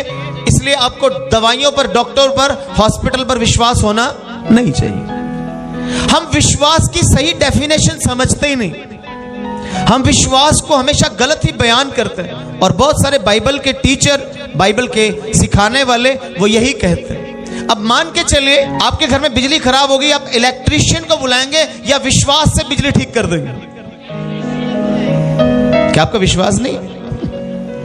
मैं विश्वास करता हूं पक्का ठीक हो जाए, मैं विश्वास करता हूं मेरी लाइट ठीक हो जाए, बल्ब फ्यूज ठीक हो जाए। हम विश्वास को समझ नहीं पा रहे। ना में विश्वास समझाया, हमें अंधविश्वासी बनाया जा रहा, हमें अविश्वासी बनाया जा रहा, विश्वास की आड़ में। इसलिए सही तालीम लेना हमारे लिए बहुत ज्यादा, सही शिक्षा लेना हमारे लिए बड़ा जरूरी है। विश्वास का मतलब यह नहीं है कि मैं विश्वास से पंखा ठीक कर दूंगा। एसी खराब हो गया जी, विश्वास के साथ ठीक हो जाए। आपकी गाड़ी खराब हो जाएगी तो आप उसे मैकेनिक के पास ले जाएंगे कि विश्वास से ठीक करेंगे? बात कितने लोगों को समझ में आ रही? यानी मैकेनिक को परमेश्वर ने हमारे लिए अवेलेबल किया, उपलब्ध किया कि मैकेनिक आपकी गाड़ी ठीक कर सकता है। ऐसे इलेक्ट्रिशियन आपके घर की बिजली ठीक कर, आपके घर में अगर बाथरूम में पाइप में प्रॉपर पानी नहीं आ रहा है तो आप प्लम्बर को बुलाएंगे कि विश्वास से ठीक करेंगे। तो आपको कुछ इंसानों को मुहैया परमेश्वर ने किया है जिनकी हमें जरूरत है। वैसे ही डॉक्टर, वैसे ही अस्पताल, वैसे ही मेडिसिन परमेश्वर ने हमारे लिए उपलब्ध किए हैं, हमें उनकी भी जरूरत है। बोलो हालेलुया। आपकी बेटी की शादी है और आपने शादी में काफी गेस्टों को बुलाया। अब आप जब मूवी बनाएंगे, शादी में बेटी की शादी की मूवी बनाएंगे तो विश्वास के साथ बनाएंगे कि मूवी वाले को बुलाएंगे? हालेलुया। इसका मतलब विश्वास को हम गलत दिशा देकर हम गलत शिक्षा लोगों तक पहुंचा रहे हैं। अब विश्वास के साथ चंगाई तो है, हम विश्वास करते हैं, लेकिन उस विश्वास के साथ साथ परमेश्वर चाहता है कि मेडिसिनल चंगाई भी हो। यानी कि आपको दवाई लेने की भी, आपको डॉक्टर के पास भी जाने की जरूरत है, आपको फिजिशियन के पास भी जाने की जरूरत है। बोलो हालेलुया। अब हम देखेंगे बाइबल के आधार पर एक राजा था, उसका नाम था हिजकिया राजा। हिजकिया राजा बीमार हो गया, उसको फोड़ा हो गया और उस फोड़े की वजह से उसकी जान भी जाने वाली है, मर जाएगा। और खुदा ने डिक्लेयर कर दिया कि ये मर जाएगा। तब यशायाह नबी के पास वो हिजकिया राजा पहुंचता है और उससे कहता है कि मेरे लिए प्रार्थना कर, खुदा की इच्छा को पता कर। तब परमेश्वर यशायाह नबी से बात करता है। तब यशायाह नबी उसका क्या इलाज करता है, उसको समझना हमारे लिए बहुत ज्यादा जरूरी है। हम पढ़ेंगे दूसरा राजाओं की किताब, उसका 20 अध्याय, उसकी 7 आयत। बड़े ध्यान से समझना कि जो बात आज शिफा के बारे में, हीलिंग के बारे में, चंगाई के बारे में हम पढ़ रहे हैं, समझ रहे हैं, उसके बारे में खुदा का पाक कलाम क्या कहता है। तब यशायाह ने कहा, यशायाह नबी ने कहा, अंजीरों की एक टिकिया लो। अंजीरों की एक टिकिया लो। जब उन्होंने उसे लेकर फोड़े पर बांधा, उसने उस अंजीर की टिकिया को फोड़े पर बांधा, तब वह चंगा हो गया। बोलो हालेलुया, हालेलुया, बोलो हालेलुया। इसका मतलब अंजीर की टिकिया फोड़े पर लगाना जरूरी था। खुदा चंगा कर सकता था कि नहीं कर सकता था? उस खुदा का नाम क्या? यहोवा राफा। वो डायरेक्ट चंगा करने की ताकत रखता है कि नहीं रखता है? वो बोल सकता है यशायाह इसके लिए प्रार्थना कर, इसका फोड़ा अभी ठीक हो जाए। बोलो हालेलुया। पॉइंट पकड़ दे कि नहीं पकड़ रहे? बाइबल को अच्छी तरीके से ना पढ़ने वाले, ना समझने वाले, वो झूठी शिक्षा बहुत खूबी से फैलाते हैं। और इसीलिए बहुत सारे जो अन्य जाति लोग हैं वो यीशु मसीह में नहीं आ रहे, वो प्रभु यीशु मसीह पर विश्वास नहीं करते, क्योंकि यीशु मसीह को मानने वाले अक्सर लोग हर बात में विश्वास घुसेड़ देते। यहां पर भी विश्वास से चंगाई हो सकती थी कि नहीं हो सकती थी, पर अंजीर की टिकिया लगाने के लिए क्यों कहा खुदा ने? बोलो हालेलुया। प्रभु यीशु मसीह एक अंधे को सीधा बोलकर चंगा कर सकता है कि नहीं कर सकता है? पर उसने जमीन पर थूक कर, मिट्टी को गूंद कर उसकी आंखों में क्यों चिपकाया? ये मेडिसिनल क्योर है। हालेलुया। ये तरीका है दवाई लगाने का, ये ट्रीटमेंट है खुदा की। कितने लोगों को समझ में आ रही है बात? अभी मैं आपको ये सिखा रहा हूं कि खुदावंद का वचन में सिखाता है हमें आज्ञा मानने से भी शिफा है, हमें प्रार्थना करने से भी, यानी आज्ञा मानना छोड़ना और प्रार्थना करना भी छोड़ना, और तीसरा हमें डॉक्टर की सलाह लेना भी छोड़ना, यानी दवाई लेना भी छोड़ना। क्या समझ में आया? बोलो हालेलुया। क्योंकि यीशु बोल चुके हैं कि भले चंगे को डॉक्टर की जरूरत, पर बीमारों को है। इसलिए यशायाह नबी ने अंजीर की, मैंने बताया कि दवाई किस चीज की बनती है? जड़ी बूटियों की। बोलो हालेलुया। और बेशक यीशु मसीह राफा है, यहोवा राफा है, वो चंगा करता है। उसके मार खाने से शिफा मिल चुकी है। इसके बावजूद हमें डॉक्टर की भी सलाह लेने की, हमें दवाई भी खाने की, हमें अस्पताल भी जाने की जरूरत है। बोलो हालेलुया। बोलो हालेलुया।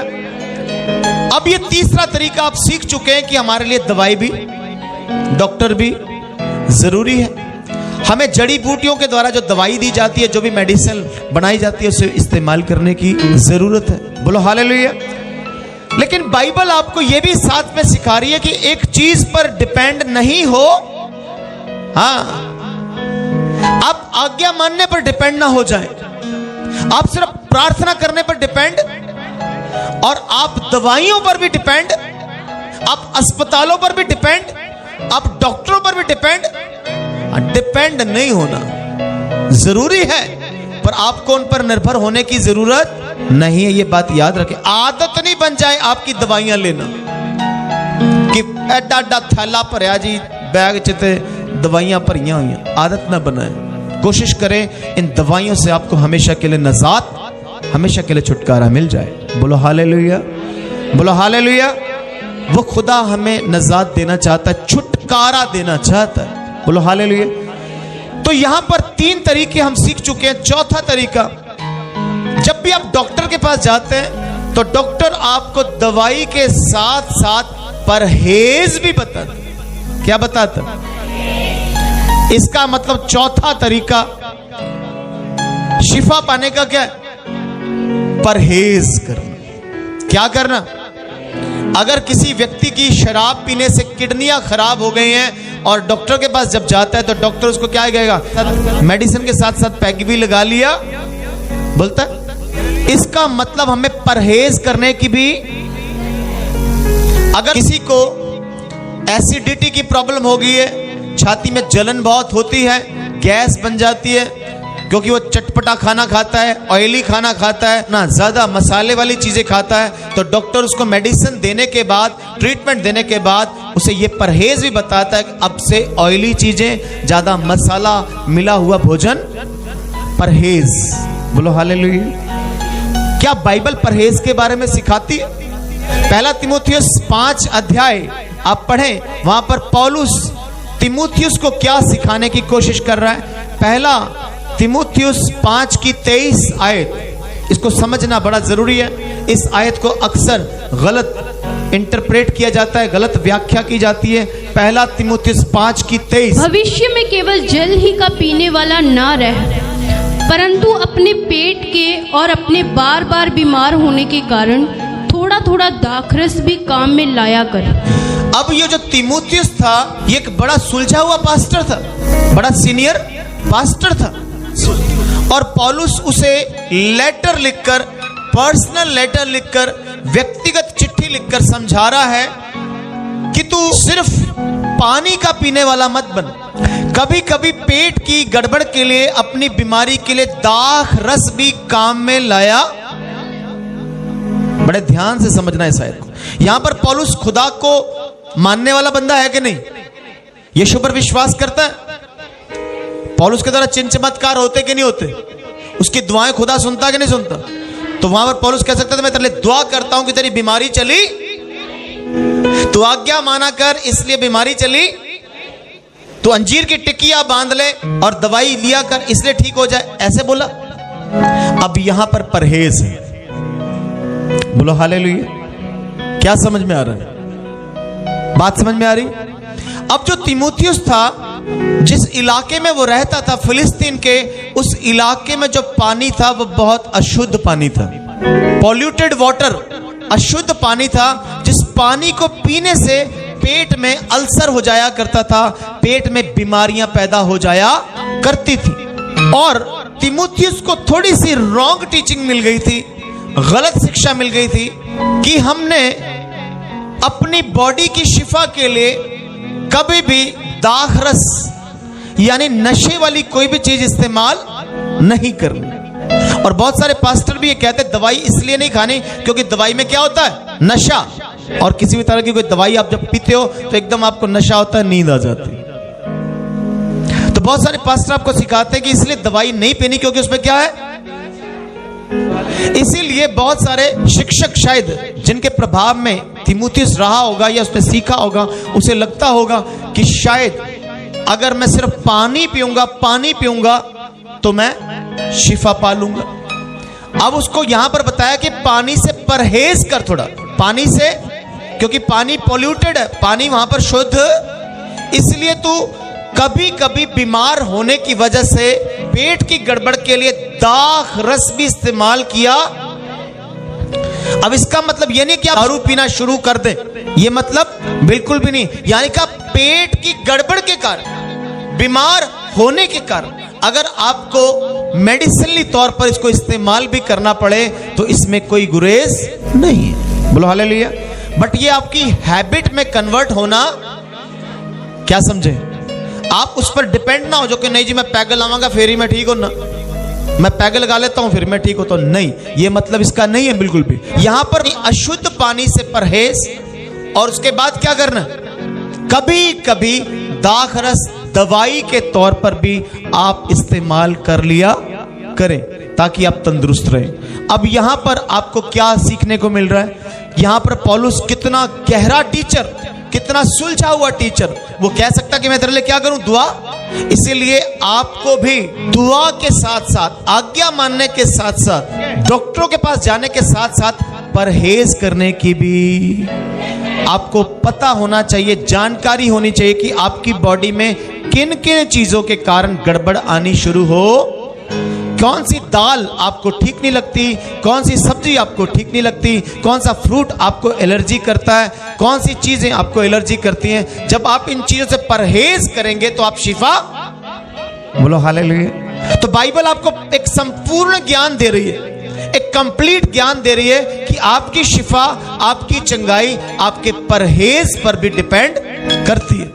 इसीलिए एक दारूबाज बंदे को जब उसका इलाज करवाया जाता है तो उसे दारू से परहेज करवाया जाता है। एक मिर्ची खाने वाले, एक चटपटा खाने वाले, ऑयली खाने वाले का जब इलाज किया जाता है तो उसका उन ऑयली चीजों से परहेज करवाया जाता है। बोलो हालेलुया। तो परहेज चौथा क्या चीज है? परहेज से भी क्या मिलेगी? आपको चंगाई मिलेगी। बोलो हालेलुया। अब एक पांचवा कारण शिफा पाने का बड़ा पावरफुल है, वो वचन के द्वारा चंगाई। खुदा के जीवित वचन में बहुत पावर है, इतनी अद्भुत पावर है कि आप सोच भी नहीं सकते। बाइबल कहती है, इब्रानियों 4 अध्याय उसकी 12 आयत में लिखा है, परमेश्वर का वचन दो धारी तलवार से भी चोखा है, वह शरीर, प्राण, आत्मा और गुद्दे गुद्दे को अंदर तक छेद, आर पार छेद देता है।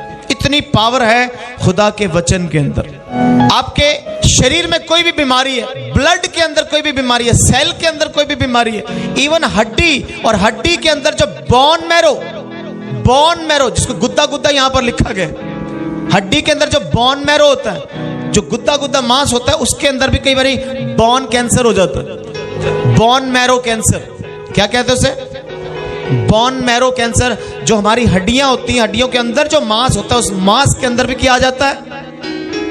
पर परमेश्वर का वचन उस बोन मैरो के कैंसर को भी ठीक करने की, बोलो हालेलुया, इस वचन में पावर है।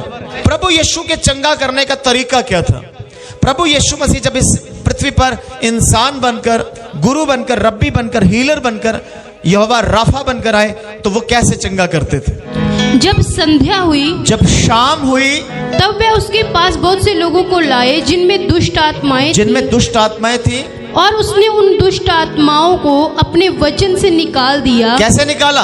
वचन से, प्रार्थना करके, वचन, आज्ञा मान के, दवाई लगाई। कैसे? Word of God. यीशु के मुंह से जो शब्द निकल रहे हैं वो पावरफुल थे।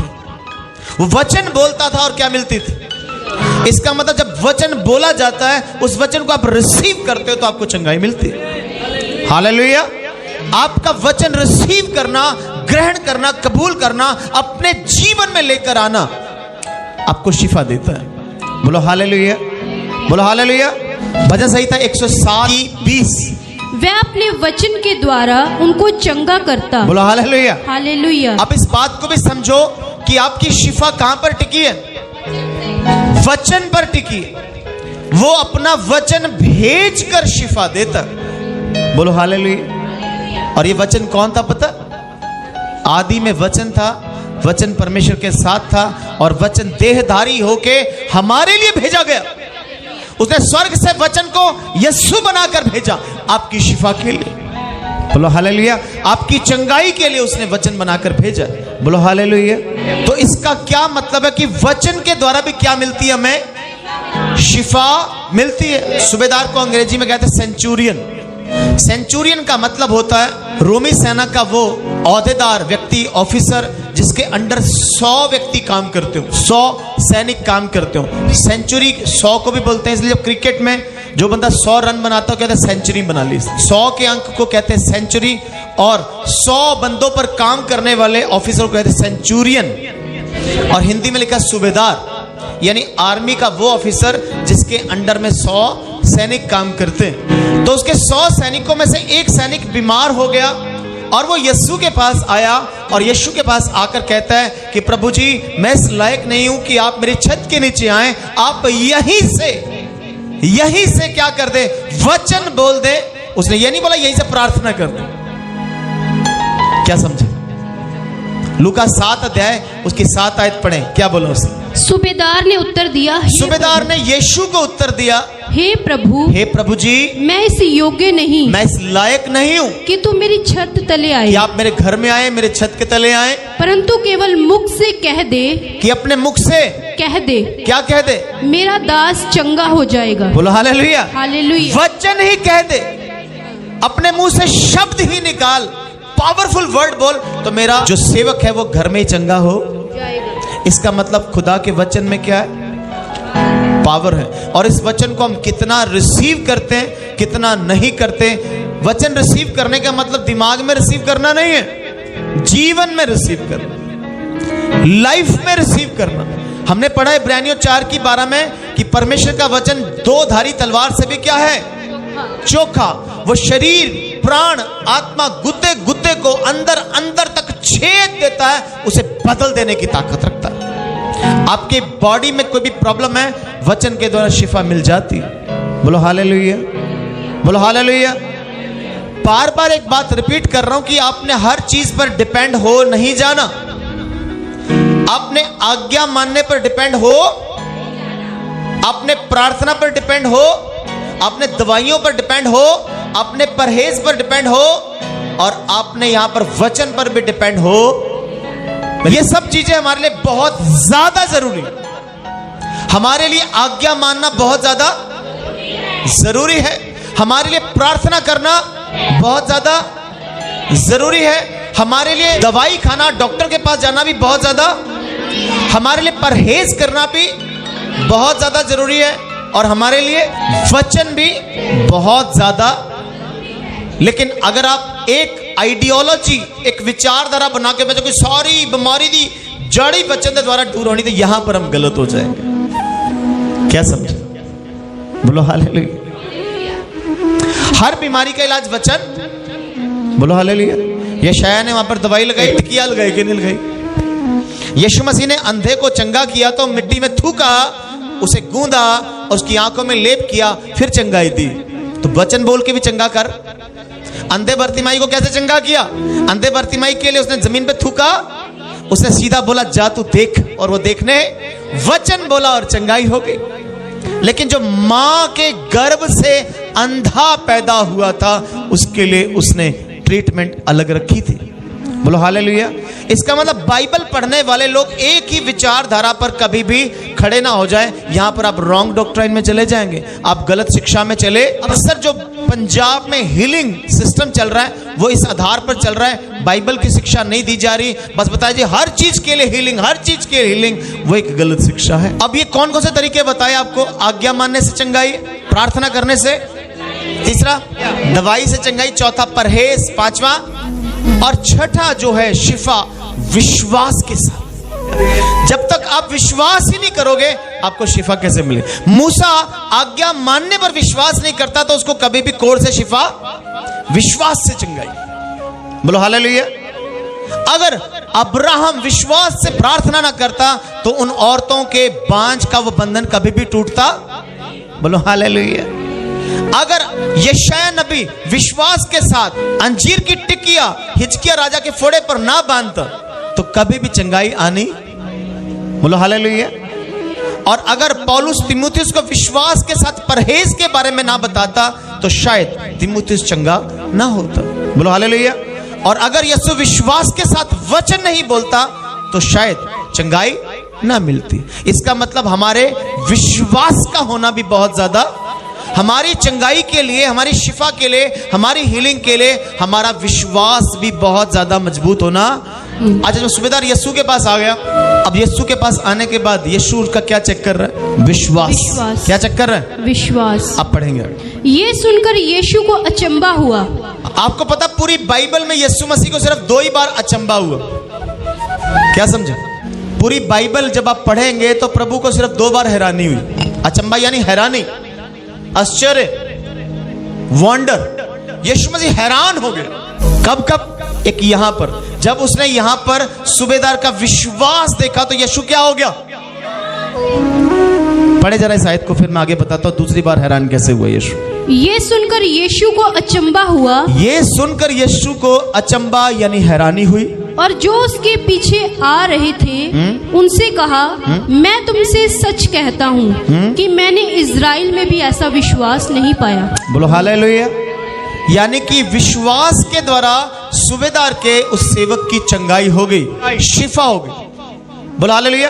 क्या किया? सूबेदार ने विश्वास किया और यीशु मसीह बड़ा हैरान हुआ उसके विश्वास को देख। बोलो हालेलुया। अब दूसरी बार यीशु मसीह हैरान कब हुआ? और उससे उनके अविश्वास पर आश्चर्य हुआ। हालेलुया। हालेलुया। मरकुस 6 की 6। बोलो हालेलुया। हालेलुया। क्या समझ में आ रहा है?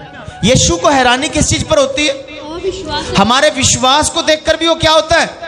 हैरान। और हमारे अविश्वास को देखकर भी वो हैरान हो। पूरी बाइबल में यीशु 2 बार ही हैरान हुआ है। हालेलुया।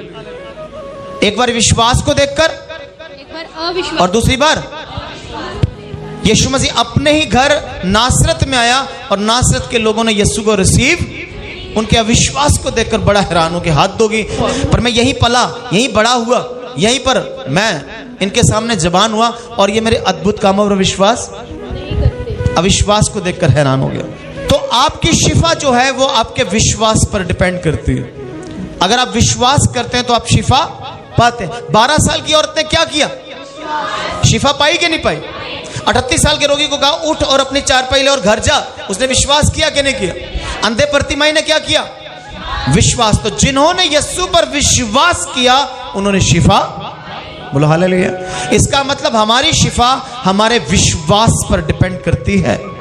अब याद रखें ये विश्वास का मतलब फिर आपको समझा दूं, जैसे मैं आपको दवाई के लिए विश्वास का मतलब समझाया, अब इस विश्वास का मतलब भी समझा दूं कि आप विश्वास करते हैं कि यीशु चंगा करता है, लेकिन आप ये विश्वास ना करें कि मेरी मर्जी से चंगाई मिले।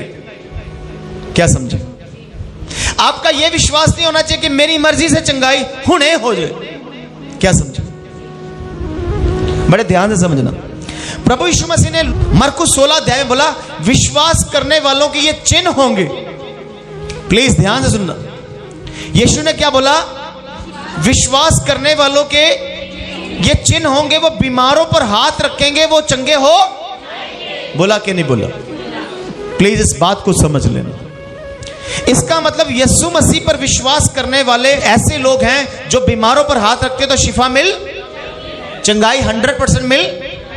लेकिन वहां पर ऐसा नहीं लिखा कि उसी समय चंगाई मिल जाएगी, ऐसा नहीं लिखा वहां। बड़े ध्यान से समझना। और ऐसा भी नहीं लिखा कि महीने बाद चंगाई मिलेगी, और ऐसा भी नहीं लिखा कि 100 साल बाद चंगाई मिलेगी। अब इस आयत की भेद को समझना। यीशु ने कहा विश्वास करने वालों के ये चिन्ह होंगे, वो बीमारों पर हाथ रखेंगे, तो जब मेरी मर्जी होगी तो वो चंगे। क्या समझे? अब जब परमेश्वर की मर्जी है तब चंगाई होगी। अगर परमेश्वर की मर्जी है तो आपको उसी समय क्या मिलेगा? पकड़ में आ रही बात? क्या समझे? विश्वास की बात बता रहा हूं कि अगर आप विश्वास करते हो तो उस विश्वास में उसकी मर्जी भी शामिल होनी। यीशु के पास एक कोढ़ी आया, मत्ती 8 अध्याय। एक कोढ़ी यीशु के पास आता है और क्या कहता है? प्रभु यदि तू चाहे, तेरी चाहत है कि नहीं मुझे चंगा करने के? कोढ़ी यीशु के पास आता है और यीशु के सामने झुकता है और कहता है कि प्रभु यदि तू चाहे तो मुझे चंगा। उसने ये नहीं कहा प्रभु मैं चाहता हूं कि मुझे चंगा। हमारी उल्टी चाहत है, और इसीलिए जब हम चाहते हैं कि प्रभु चंगा करे और वो अपनी मर्जी से नहीं करता तो कहते यीशु जी कोई पावर। आपकी ये चाहत होनी चाहिए, आपका ये विश्वास होना चाहिए, प्रभु मैं जानता हूं कि आप चंगा कर सकते हैं, अगर आप चाहते हो तो मुझे चंगा। आमीन, हालेलुया। तो अगर प्रभु की चाहत है तो आपको उसी समय हील करेगा, और अगर प्रभु की चाहत है कि आपको थोड़े दिन लटकाए तो वो थोड़े दिन लटका के भी चंगा, क्योंकि उसने बोला कि जो बीमारों पर हाथ रखेंगे वो चंगे हो। वो चंगा आपको जरूर करेगा, चाहे वो उसी समय करे, थोड़े दिन बाद करे, या काफी टाइम बाद करे या ना करे। ये उसकी चाहत पर डिपेंड करता है कि यीशु की चंगाई जो है वो उसकी चाहत पर डिपेंड करती है। हालेलुया। हम उसकी चाहत का ख्याल ना रखते हुए हम अपनी चाहत थोपते रहते हैं, क्योंकि सर दर्द तो हमारे हो रही है, यीशु की थोड़ी हो रही है। पेट दर्द तो मेरे हो रही है, मैं तकलीफ चे तो मैं तो चाहत तो मेरी है शिफा पान दी। बट हम ये नहीं सोचते कि उसने तकलीफ दी क्यों, ये तकलीफ आई इसलिए। अय्यूब कहता है अगर वो सुख देता है तो हम लेते हैं, वो दुख दे तो हम ना ले। बोलो हालेलुया। इसका मतलब अगर उसने मुझे तकलीफ दी है तो वो कुछ सिखाना, वो टीच करना चाहता है मुझे। तो आपका विश्वास इस बात पर होना चाहिए कि यीशु चंगा करता है। विश्वास करने वालों को चंगाई मिलती है, लेकिन किसकी मर्जी के अनुसार? उसकी मर्जी और चाहत के अनुसार। आमीन। कई लोग कहते हैं कि मैं 6 महीने गया चर्च, दुआएं कराई पर मैं चंगा हुआ। भाई आप 6 महीने गए पर आपने उस 6 महीने में परमेश्वर की चाहत को सुना, परमेश्वर की मर्जी को जाना? परमेश्वर की मर्जी है कि तू तौबा, तो पापों से मन फिरा, वो तो तू कर नहीं रहा, उसकी मर्जी तो पूरी नहीं कर रहा, शिफा मांग रहा। हालेलुया।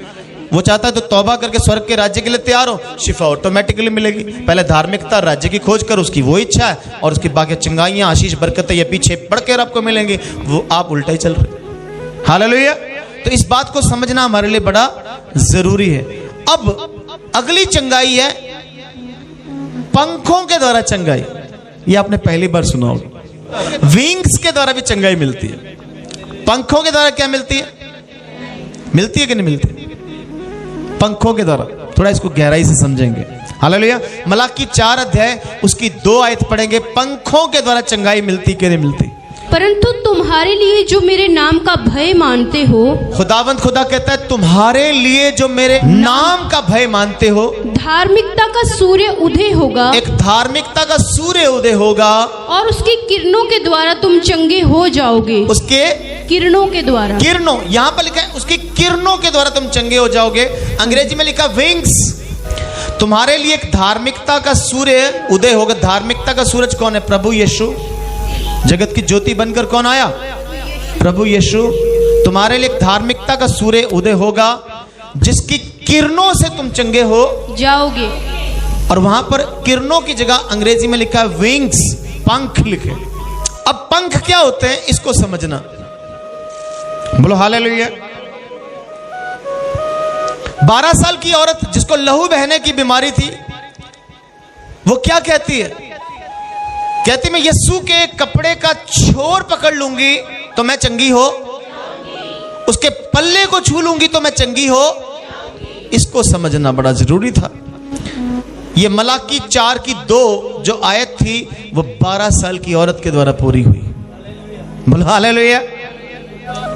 आपकी थोड़ी जानकारी के लिए बता दूं, पुराने नियम में मूसा के समय परमेश्वर ने मिलाप वाला तंबू बनाया।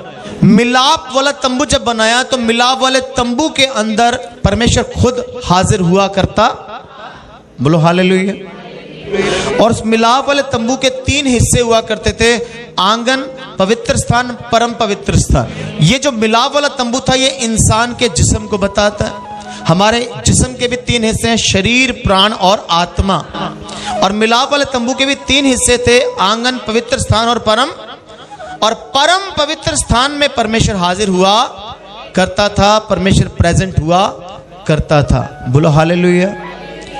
और ठीक हमारे भी शरीर, प्राण और आत्मा के अंदर उसकी पवित्र आत्मा प्रेजेंट हुआ करती है। तो पुराने नियम का मिलाप वाला तंबू जो था वो इंसानों को बताता था कि जैसे मिलाप वाला तंबू है वैसे इंसान भी मेरे क्या है? तंबू है। इंसान भी मेरे। जो इजरायली लोग थे वो अपने आप को जीवित तंबू माना करते थे, क्योंकि उस तंबू में जीवित परमेश्वर रहता था। और बाद में यीशु मसीह ने कहा था मंदिर को ढा दो क्योंकि मैं इस मंदिर को 3 दिन बाद बना दूंगा। तो यीशु मसीह असल में वो मंदिर बनकर, वो तंबू बनकर आ गया।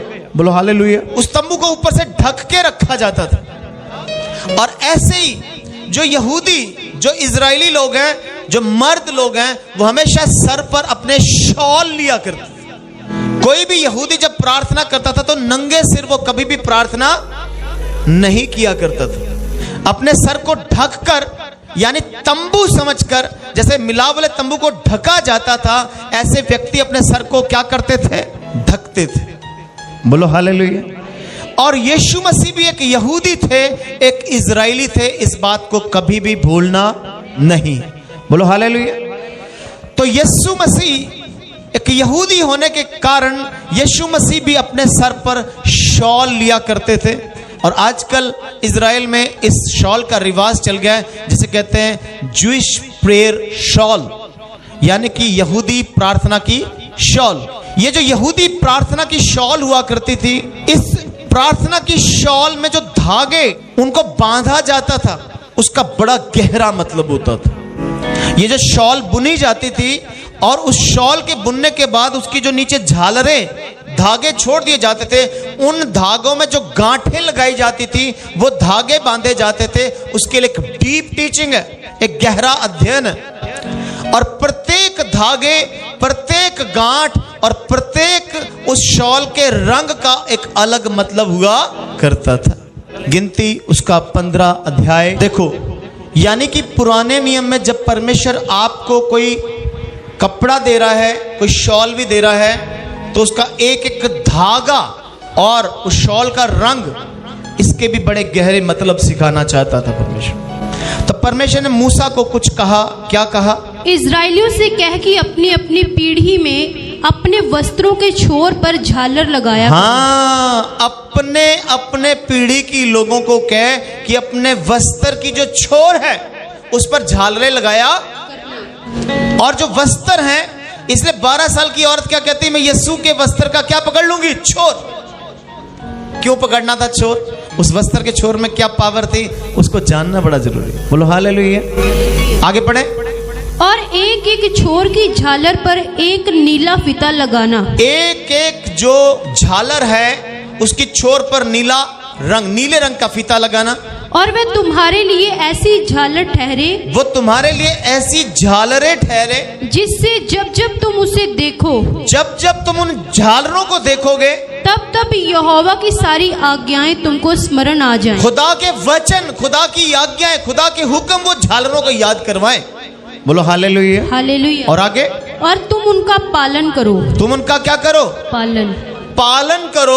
और तुम अपने अपने मन और अपनी अपनी दृष्टि के वश में होकर, तुम अपने अपने मन और दृष्टि के वश में होकर व्यभिचार ना करते, व्यभिचार ना करते, यानी कि उन झालरों को देखकर तुम्हें वचन याद आए और तुम व्यभिचार ना करो, पाप ना करो। आगे, और जैसे तुम करते आए हो, जैसे करते आए हो, परंतु तुम यहोवा की सब आज्ञाओं को स्मरण करके, तुम यहोवा की सब आज्ञाओं को याद करते हुए उनका पालन करो। उनका क्या करोगे? पालन करोगे। और अपने परमेश्वर के लिए पवित्र बनो। और अपने परमेश्वर के लिए क्या बनोगे? पवित्र बनो। यानी कि झालर को देखने से, उसको टच करने से आप पवित्र हो जाते हो। और जो यीशु मसीह एक यहूदी होने के कारण जब वो अपनी शॉल लिया करते थे तो ऐसी झालर वाली शॉल लिया करते थे। इसीलिए मलाकी 4:2 में लिखा है कि तुम्हारे लिए धार्मिकता का सूर्य उदय होगा और उसकी किरणों से तुम चंगे हो। हिब्रू भाषा में विंग्स यानी पंख लिखा है। क्या लिखा है? और अक्सर जब इजरायली लोग शॉल सर पर लिया करते थे, उसे ऐसे पंखों की तरह उठाया करते थे और वो पंख बन जाया करती थी। जब वो नीचे लटक जाती थी और उसके छोर को अगर कोई छू लेता था तो वो चंगाई पाता था। बोलो हालेलुया। और बात यहां पर यीशु के वस्त्र छूने से चंगाई नहीं थी। यीशु के चेलों के वस्त्रों को भी जो लोग छूते थे तो क्या हो जाती थी? बोलो हालेलुया। क्योंकि यीशु के चेले भी यहूदी थे। यीशु के चेले भी यहूदी थे। उनके वस्त्रों के छोरों को छू के भी लोगों को चंगाइयां मिल जाया करती थी। और इसीलिए तुम्हारे लिए धार्मिकता का सूर्योदय होगा, जिसके विंग्स, जिसकी किरणों से तुम्हें क्या मिलेंगी? किरणें यहां पर किसको बताती हैं? किरणें यहां पर उस शॉल की छोर को बताती हैं, एक एक धागे को बताती हैं कि वो जो धागा है व्यवस्था को, खुदा के वचन को बताता जो तुम्हें पवित्र कर देता है। बोलो हालेलुया। अब इसको समझना, आज हमारे सामने ना तो यीशु है ना ही वो प्रेयर शॉल है, तो हम किस पंखों के नीचे आए, किस किरणों के नीचे आए कि हम चंगे हो? आज हमें उसकी हजूरी में आ जाना, उसकी प्रेजेंस में आ, यानी उसकी प्रेजेंस में शिफा है। उसकी हजूरी में, उसकी प्रेजेंस, उसकी हजूरी में, उसकी उपस्थिति, उसकी मौजूदगी में जब आप आ जाते हो तो आपको क्या मिलती है? बोलो हालेलुया। तो इसीलिए जब पतरस यीशु की प्रेजेंस में आ गया तो कहता है, प्रभु मेरे पास से चल जा क्योंकि मैं पापी हूं। क्योंकि उस हजूरी में जब आप आते हो तो सबसे पहले आपकी शिफा, आपके पापों से छुटकारा हो जाता है। बोलो हालेलुया। बोलो हालेलुया। तो यहां पर आप क्या सीख रहे हैं कि आपके शिफा के बहुत सारे तरीके हैं, जिसमें से एक तरीका है पंखों के द्वारा, विंग्स के द्वारा, किरणों के द्वारा, और यीशु के कपड़े के छोर को छू लेने से भी क्या थी? चंगाई थी। बोलो हालेलुया। एक चंगाई का और तरीका था, बाइबल लिखा, अगर कोई तुम में से रोगी हो, तुम में से कोई बीमार हो, तो कलीसिया के प्राचीनों को बुलाया जाए और वो उस पर तेल मलकर हाथ रखकर प्रार्थना करें तो वो चंगे हो। याकूब 5:14। तेल मलने से चंगाई, सर पर हाथ रखने से चंगाई, एनॉइंटिंग से चंगाई, उसको थोड़ा समझेंगे हम। यदि तुम में कोई रोगी है, अब देखो तुम में से कोई रोगी है, अब इसको थोड़ा समझ लेना प्लीज। हिंदी में लिखा रोगी, पंजाबी में लिखा बीमार, अंग्रेजी में क्या लिखा? सिक। लेकिन ग्रीक भाषा में यहां पर जो शब्द इस्तेमाल किया गया है वो एस्थेनियो। एस्थेनियो शब्द का मतलब 3 मतलब होते हैं, कमजोर, निर्बल या थका हुआ। अब हमने तो यहां पर पढ़ा कि रोगी, तो रोगी आदमी क्या होता है? वैसे कमजोर होता है, वो निर्बल भी हो चुका होता है, बीमारी उसे निर्बल कर देती है, और वो थका होता है, उसमें हिम्मत नहीं होती। अब इस आयत को ऐसे पढ़ो कि तुम में से अगर कोई निर्बल, कमजोर या थका हुआ हो तो क्या करने की जरूरत है? यदि तुम में कोई रोगी है तो कलीसिया के प्राचीनों को बुलाए। कलीसिया के किसको बुलाए?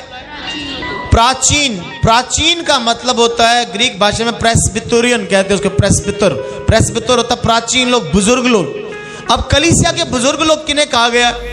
कलीसिया के बुजुर्ग वो लोग जो कलीसिया के डीकन है, सेवादार, मेन लीडर्स, जो प्रार्थना में, आत्मा में और खुदा की अगुवाई में चलने वाले लोग हैं, जो पास्टर की हेल्प करते हैं, असिस्टेंट बनकर सेवा करते हैं, सहायक उन्हें बुलाया जाए और वो कलीसिया के उस बीमार व्यक्ति के सर पर तेल मले। वहां पर क्या लिखा है? और वे प्रभु के नाम से उस पर तेल, वो प्रभु के नाम पर उस पर क्या करें? तेल मलकर उसके लिए प्रार्थना करें, उसके लिए प्रार्थना करें और विश्वास की प्रार्थना के द्वारा रोगी बच जाएगा। बोलो हालेलुया। हालेलुया। और विश्वास की प्रार्थना के द्वारा रोगी बच जाएगा। वहां पे लिखा चंगा हो जाएगा। बोलो हालेलुया, शिफा मिल जाएगा, पाएगा। अब इसको समझना, इसके दो मतलब है। एक आदमी बीमार तो हो चुका है, वो शायद फिजिकली बीमार हो या मेंटली बीमार हो या दुष्ट आत्मा उसके अंदर हो। कई बार दुष्ट आत्मा किसी बंदे के अंदर होती है तो उसके सर पर जब तेल लगकर प्रार्थना की जाती है तो दुष्ट आत्मा निकल जाती है। या बीमार होता है तो बीमारी भी चली, या वो टेंशन में होता है तो टेंशन भी चली जाती है। यहां पर जब तेल मलने की बात आई है तो इसको थोड़ा समझना। तेल मलने के लिए जो शब्द इस्तेमाल किया गया है एनॉइंट, मसाया, और मसाया इस शब्द से मसाज शब्द निकला है। तेल मलकर उसकी मसाज करनी, इसका मतलब जो बीमार आदमी है उसकी मसाज, उसकी मालिश भी जरूरी है। चर्च के प्राचीन लोग आए और उसकी बॉडी को मसाज कर, उसकी बॉडी की क्या करे? मालिश करे, तो वो बीमार चंगा हो। पहला मतलब, बोलो हालेलुया। लेकिन ये मालिश आपने प्रार्थना के साथ, यीशु के नाम के साथ, उसके आत्मा की अगुवाई में करना। ऐसे नहीं कि कोई भी आया और मल मुल के चल गया, कहता जी मैं प्राचीन आया जी, मैं दुआ करके चला गया, वो मतलब नहीं। प्राचीन वो जो चर्च में प्रार्थना करने वाले आत्मिक लोग, वचन के अनुसार चलने वाले लोग, पवित्र आत्मा की अगुवाई में चलने वाले लोग, उनकी बात की जा रही है। अब बोलो हालेलुया। तो जब वो तेल मलते हैं, यानी तेल मलने का मतलब मसाज करना, उसकी जो बंद नसें हैं उसको मल कर मसाज करके नसों को खोलना, वो खड़ा हो जाएगा और उसमें ताकत आ जाएगी, वो शिफा पा लेगा। पहला यह मसाज करनी। दूसरा, उसको तेल मलकर सर पर एनॉइंट करना, अभिषेक करना। बोलो हालेलुया। उससे पवित्र आत्मा उस पर उतरेगा और दुष्ट आत्मा उसके अंदर से निकल जाएगी। और आगे लिखा है अगर उसने पाप किया है तो वो क्षमा हो। बोलो हालेलुया। 15 आयत भी पढ़ ले आप। और यदि उसने पाप किए हों तो उनकी भी क्षमा हो जाएगी। हाँ, यदि उसने पाप किए, पाप की वजह से ये बीमारी आ गई है तो वो पाप भी क्षमा हो। इसका क्या मतलब है कि चर्च के बीच में सिर्फ पास्टर ही दुआ करने वाला बंदा ना हो। चर्च में जो कलीसिया है ये भी प्रार्थना करने वाली हो। क्यों आपको स्टेज पर बुलाकर आपको प्रार्थना के लिए कहा जाता है? क्यों कहा जाता है आप घर में प्रार्थना किया करें? क्यों कहा जाता है आप लीडर्स के लिए प्रार्थना करें? क्योंकि हो सकता है कि चर्च में कोई ऐसा भाई, कोई बहन अगर बीमार हो गई, कोई बच्चा बीमार हो गया, तो चर्च के लीडर्स जाकर पास्टर की अनुपस्थिति में, उसकी गैर मौजूदगी में उसके लिए प्रार्थना करके उसे शिफा दे। बोलो हालेलुया। आपने पिछले दिनों में यहाँ पर भाई गोपाल की गवाही को सुना कि भाई गोपाल जब बीमार हुए, यानी उनके चूल्हे की जब हड्डी टूट गई, तो चर्च के कई लोग गए। जब चर्च के लोग जाके प्रार्थना करके आए तो परमेश्वर ने उसको हील किया। पास्टर भी गया और चर्च के लोग भी। इसका क्या मतलब होता है? इसका मतलब है चर्च के प्राचीन लोग, चर्च के प्रार्थना करने वाले लोग जब किसी बीमार के लिए प्रार्थना करने जाते हैं तो शिफा 100% मिलती है। बोलो हालेलुया। तो इसका मतलब ये बाइबल हमें सिखाती है, हमें प्रार्थना करने की जरूरत है, हमें तेल मलकर प्रार्थना करने की जरूरत है, अभिषेक करके प्रार्थना करने की जरूरत है, ताकि वो व्यक्ति शिफा पा ले। बोलो हालेलुया। और शिफा पाने का एक और अद्भुत तरीका आपको बताने जा रहा हूं जो अक्सर हम नहीं करते। हम अक्सर बीमार क्यों रहते हैं? हम कई बार आज्ञा भी मानते हैं, हम वचन को भी रिसीव करते हैं, हम परहेज भी करते हैं, हम प्रार्थनाएं भी कर रहे हैं, हम सब जो भी काम करने वाले होते हैं वो करते हैं। लेकिन एक काम है जो परमेश्वर चाहता है वो हम करें ताकि हम शिफा पाएं, तो वो क्या है? पढ़े 16 है। इसलिए तुम आपस में एक दूसरे के सामने अपने अपने पापों को मान लो। हाँ, हम एक दूसरे के सामने अपनी गलती मानते, ये मसीह लोगों की सबसे बड़ी बीमारी है। गलती करके टाल मटोल करेंगे, एक दूसरे पर उंगली उठाने की कोशिश करेंगे, एक दूसरे को कसूरवार ठहराने की कोशिश करेंगे, और ये चीजें हमारे जीवन में बीमारियों को दस्तक देती है। और कई बार आपको शिफा इसलिए भी नहीं मिल रही क्योंकि आप अपनी गलती को कबूल नहीं कर पा रहे। तो यहां पर आपसे अगर गलती हुई है तो अपनी गलती को स्वीकार करें, उसे मान लें कि हाँ, मुझसे यहां पर फॉल्ट हुआ, मुझसे यहां पर कसूर हुआ, यहां पर मैं गलत हूं। इसको पढ़ लें, बड़ा पावरफुल वचन है ये। इसलिए तुम आपस में एक दूसरे के सामने अपने अपने पापों को मान लो। इसलिए तुम आपस में एक दूसरे के सामने, अगर आपस में दो बहनों की मिसअंडरस्टैंडिंग होगी तो दोनों बहनें एक दूसरे के सामने अपनी गलती को मान ले। अगर दो भाइयों के बीच में मिसअंडरस्टैंडिंग होगी चर्च में तो एक दूसरे के सामने क्या मान ले? गलती मान ले। गलती माने। और आगे, और एक दूसरे के लिए प्रार्थना करो। हाँ, एक दूसरे के लिए क्या करना? प्रार्थना करो। गलती मानने के बाद एक दूसरे के लिए क्या करनी है? प्रार्थना करनी है। और फिर जिससे चंगे हो जाओ। क्या हो जाओ? चंगे हो जाओ। शिफा पाने का तरीका एक ये भी है, हर बार पास्टर आपके लिए प्रार्थना करे शिफा मिले ये जरूरी? एक दूसरे को माफ करना, एक दूसरे से माफी मांगनी, तब भी आप शिफा पा जाएंगे। कितनी बड़ी बात इस बाइबल में लिखी। जब आप अपनी गलती को कबूल करते हैं तो इससे कि दूसरे का नहीं, अपना ही फायदा। हमें शिफा मिलनी है, हमें चंगाई मिलनी है, हमने तंदुरुस्त हो जाना। तो अपनी तंदुरुस्ती हमारे हाथ में कब है? जब हम अपनी गलती मान लेते हैं। बोलो हालेलुया। एक और तरीका है आराधना, यानी वर्शिप करने से भी आपको चंगाई मिलती है। आराधना, आपकी वर्शिप भी आपकी चंगाई का कारण बनती है। आपको पता है मत्ती 8 अध्याय में यीशु के पास कोढ़ी आया तो उसने क्या की? वर्शिप की, उसने आराधना की। मत्ती 8 अध्याय में पढ़ सकते हैं, 8 की 2 में क्या लिखा है? वहां पे लिखा उसने दंडवत किया। हिंदी में क्या लिखा? दंडवत, लेकिन अंग्रेजी में लिखा वर्शिप। उसने आराधना की यीशु की। पहले आराधना, फिर उसने कहा यीशु यदि तू चाहे तो मुझे चंगा। बोलो हालेलुया। जब आप आराधना करते हो और खुदा की चाहत को मांगते हो तो परमेश्वर आपको शिफा देता है। और यीशु ने कहा हाँ मैं चाहता हूं तू चंगा हो। बोलो हालेलुया। तो आपकी आराधना, आपकी वर्शिप, आपकी परमेश्वर के प्रति जो चाहत है वो भी आपकी शिफा का कारण बनती है। बोलो हालेलुया। आखिरी तरीका चंगाई पाने का क्या है? नीति वचन 3 अध्याय उसकी 8 आयत। बड़ा अद्भुत तरीका, ये बड़ा जबरदस्त तरीका है शिफा पाने का। ऐसा करने से तेरा शरीर भला चंगा और तेरी हड्डियां पुष्ट रहेंगी। ऐसा करने से तेरा शरीर भला चंगा और तेरी हड्डियां हष्ट पुष्ट हो जाएंगी। कैसा करने से? अब 7 आयत पढ़ो। कैसा करने से?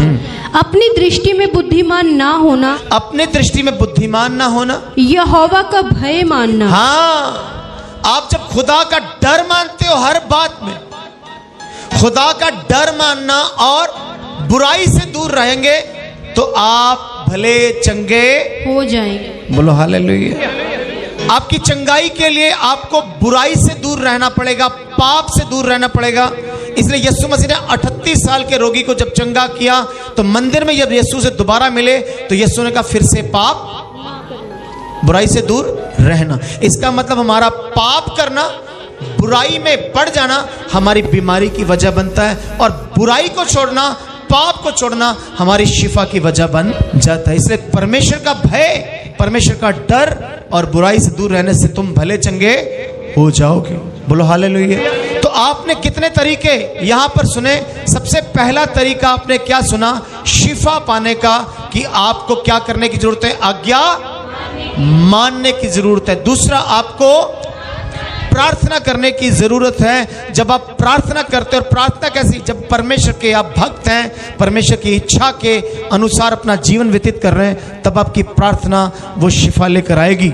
और तीसरा, दवाई भी जरूरी है। हमें मेडिसिन के द्वारा भी शिफा मिलती है, हमें डॉक्टर के द्वारा भी शिफा मिलती है, अस्पताल जाते हैं तो हमें शिफा मिलती है। चौथा, हमें परहेज करने से भी शिफा मिलती है। पांचवा, वचन के द्वारा हमें शिफा मिलती है। छठा, विश्वास के द्वारा हमें शिफा मिलती है। सातवां, हमें किरणों से, परमेश्वर की किरणों से चंगाई मिलती है।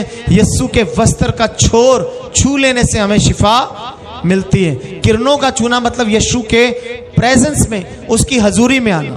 किरणों को छूने का मतलब यीशु की हजूरी में आके उसके पंखों के नीचे आ जाना, उसके विंग्स के नीचे आ जाना, उससे भी आपको शिफा मिलती है। और नेक्स्ट, जो कलीसिया के प्राचीन है, बुजुर्ग मतलब बूढ़े लोग नहीं, जवान भी प्राचीन हो सकता है, आत्मिकता में चलने वाला हो। बोलो हालेलुया।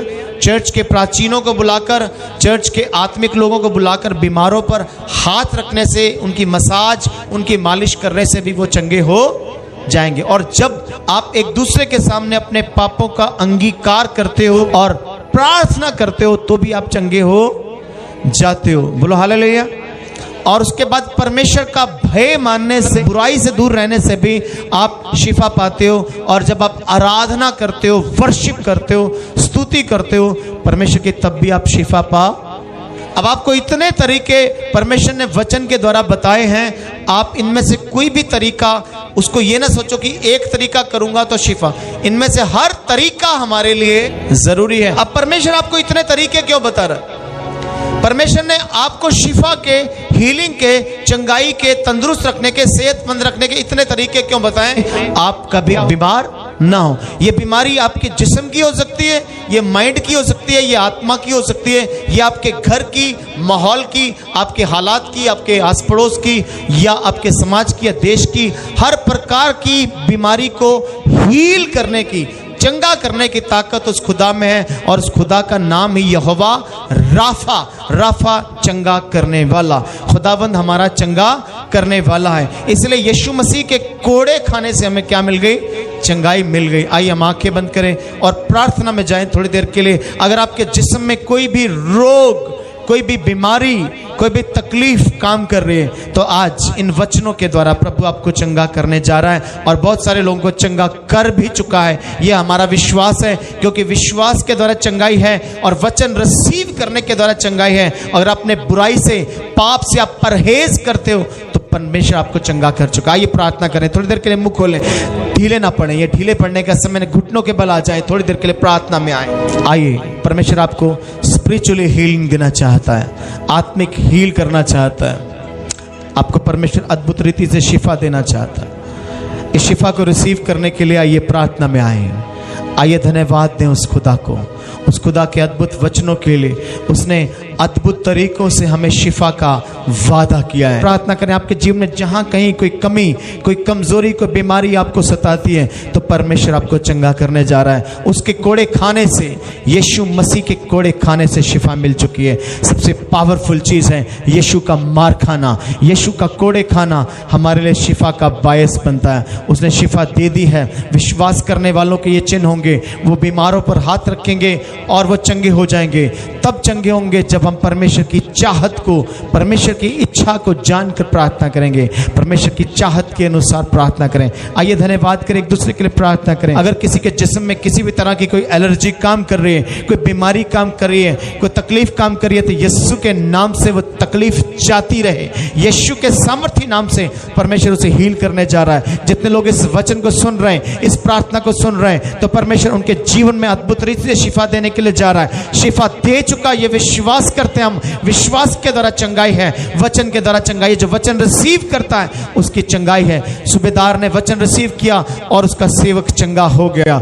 12 साल की औरत ने परमेश्वर के स्तर के छोर को छुआ तो शिफा मिल गई। परमेश्वर चाहता है कि आपको शिफा मिले। परमेश्वर के पंखों तले आ जाएं, उसकी प्रेजेंस में आ जाएं, उसकी हजूरी में आ जाएं, परमेश्वर के डर के नीचे आ जाएं और बुराई से दूर हो जाएं। परमेश्वर आपको चंगा करना चाहता है, वो चंगा कर चुका। आप विश्वास करें, आप हील हो चुके। परमेश्वर की आत्मा आपको टच कर चुके।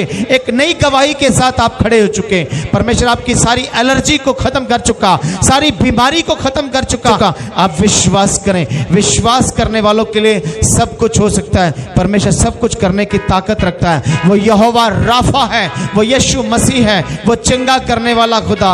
उसके मार खाने से, उसके कोड़े खाने से हम शिफा पा चुके हैं, हम तंदुरुस्त हो चुके हैं। हमारे शरीर शरीर की सारी कमी कमजोरियां बदबलाएं जा चुकी हैं, हमारे परिवार से बीमारियां जा चुकी हैं। उसने हमारे शरीर को चंगा किया, हमारे मन को चंगा किया, हमारी आत्मा को चंगा किया। वो हमारे घर के हालात को चंगा करने की ताकत रखता है। उसने कहा यदि मेरी प्रजा के लोग दीन होकर और मेरे दर्शन के खोजी हो जाकर मुझसे प्रार्थना करें तो स्वर्ग में उनके सुनकर उनके पापों को क्षमा करूंगा और उनके देश को हील करूंगा, उनके देश की कंडीशन को ज्यों का त्यों कर दूंगा। वो आपके घर की हालत बदल देना चाहता है, आपके कारोबार की हालत, आपके जिस्म की, आपके मन की हालत बदल देना चाहता है, हील करना चाहता है। हीलिंग यीशु मसीह के नाम में, उसके लहू में, उसकी प्रेजेंस में, उसके वचन में, उसके हुक्म को मानने में और अपने पापों को कबूल कर में है। पिता परमेश्वर का धन्यवाद करें। Thank you Jesus. प्रभु आप शिफा दे चुके, धन्यवाद देते पिता। आप अपने बच्चों को रिलीज कर चुके पिता, छुटकारा दे चुके, छुटकारा डिक्लेयर कर चुके यीशु के सामर्थ्य नाम में पिता। सारा आदर आपको देते हुए, सारी महिमा आपको देते हुए इस विनती, निवेदन, प्रार्थना को विश्वास के साथ यीशु नाम में मांगते हैं। आमीन, आमीन, आमीन। हालेलुया।